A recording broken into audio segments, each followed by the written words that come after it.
Hello everyone, it's the Social Club. We're here, Ste Ocean, Ped join me. Cannot wait to get stuck into this one, understandably. Newcastle 1, Man United 0 at the weekend.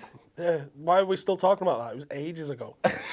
Move Stop on. looking back, mate. Get Yeah, on with life. things are moving on. Just get with it. If anyone was likely to have done something like I had this, look, it would have been a foolish man who put money on Newcastle getting anything out of this game, because Newcastle have been terrible this season. But Rafa, Mourinho, there's always something there. I think he's got the best record, doesn't he? I think of any manager in the Premier League against Mourinho.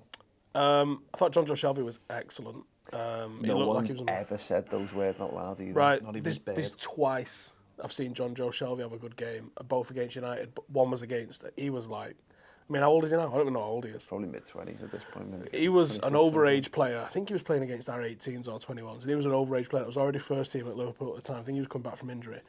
And you just know there's a level. Here's a regular Premier League player playing against an academy team. And yesterday, he put in the sort of performance that looked like that again. I mean, obviously there's no one in this room really cares about England, but are you telling me he's not going to be a shout for the World Cup? I think if he can replicate that performance... No, but not after one game. I mean, it is after one game. It is, though. I heard this on the TV yesterday, and they said the same thing.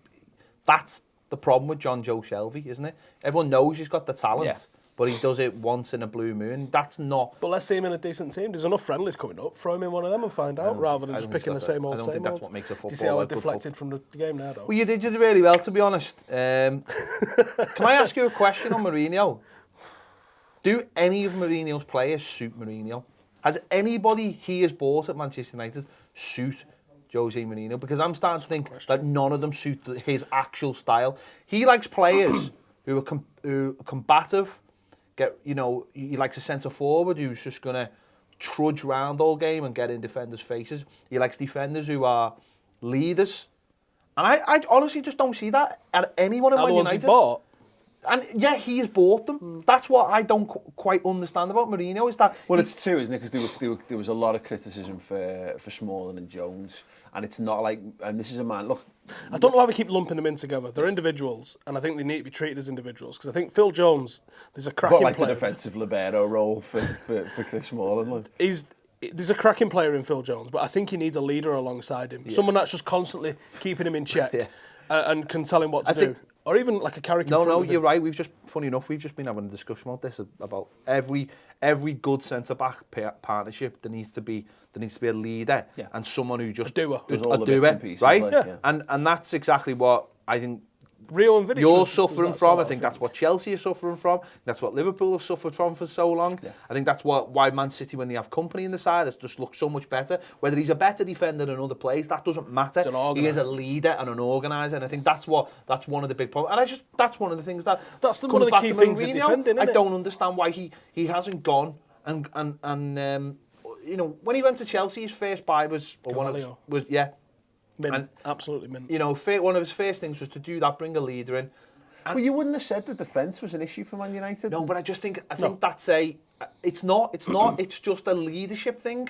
And I see that all through Man United's team. I just don't see anyone that he's bought that I actually go, well, that's a typical... I think it's an interesting point. I don't think not atypical, like, that's a drop-dead Mourinho signing. I think Lukaku could be. I think Pogba could be, but no one. You're right at the moment. I mean, possibly Sanchez. He's looked fantastic in a United shirt so far, combative. But is there a degree to which, though, that look? Because here's the thing: the top.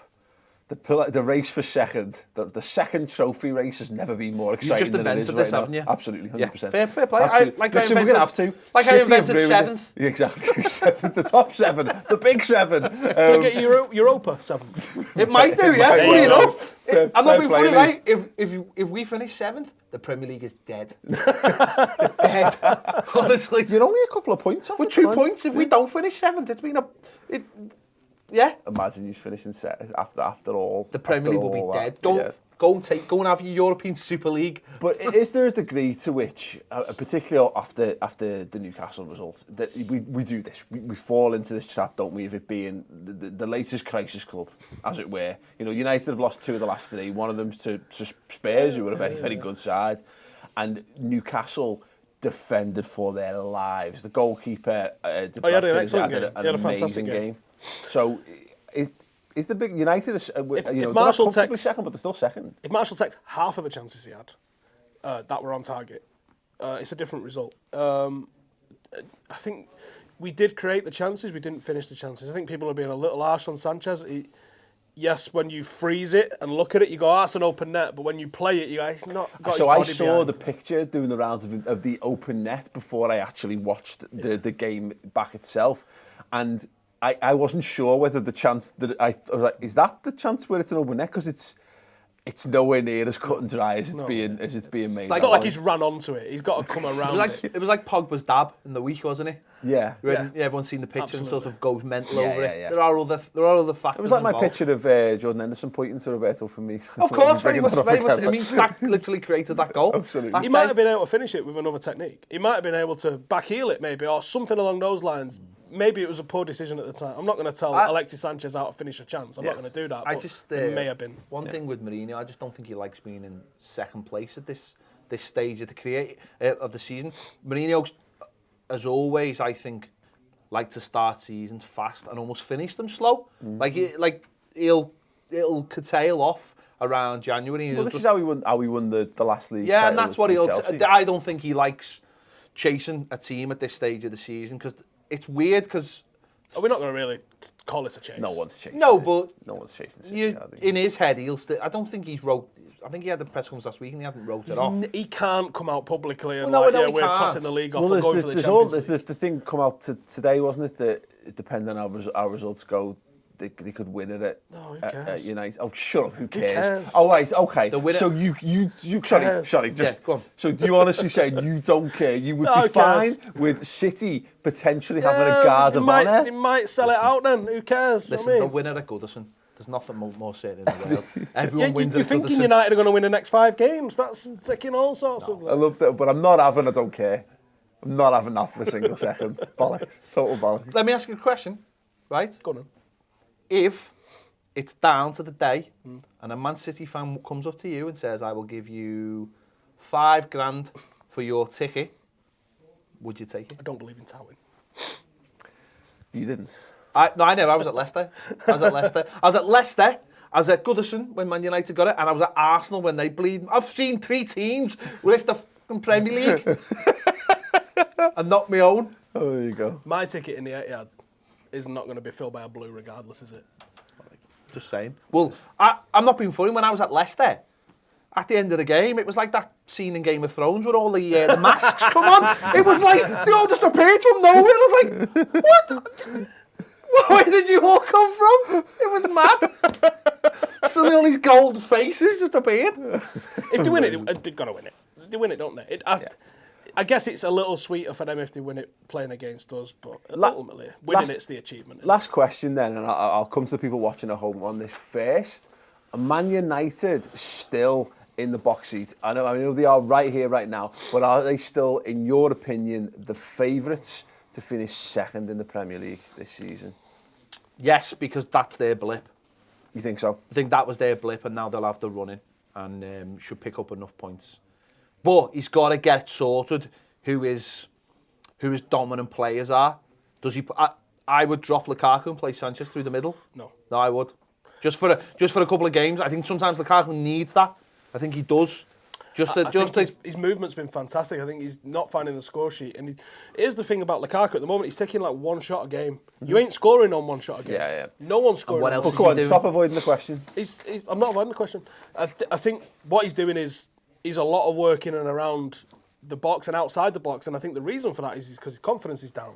And if he had the confidence, he'd stand in the box and wait for the chances to come. And I think because he's got low confidence, he's trying to find work. And when he's coming out, the defensive line can step up. But second place in the Premier League. I think we are favourites for it. Yeah. There's a couple of things that could derail it. A couple of caveats. 4 of the rivals. 4 rival games still to come. I think Chelsea have got the same. I think Liverpool and Spurs have both only got 2, which I think could be a contributing factor. Although that's the problem with Liverpool, as you'd argue. Yeah, you're good against the top teams. Against the teams that we're Depends what your attitude is. Yeah. Man United might look at that and say, well, we've got our fate in our own hands. Yeah. Yeah, United might look at it and go, if we come second, third or fourth, sound, let's have a real push in the Champions League. On a budget version of what we did last season, which I think is likely, in all honesty. Okay, sound. Okay, then let us know your thoughts on that in the comments below. Drop a like on this video as well. Don't forget to subscribe to the Ball Street YouTube channel. Exciting things come for this channel. I can't give too much away right now, but make sure you're involved. And yeah, other than that, we'll be back with more Social Club. Do tune in for that. We're going to be talking about Kane, Salah, Aguero, who's going to finish top goal scorer. We're going to work it out for you.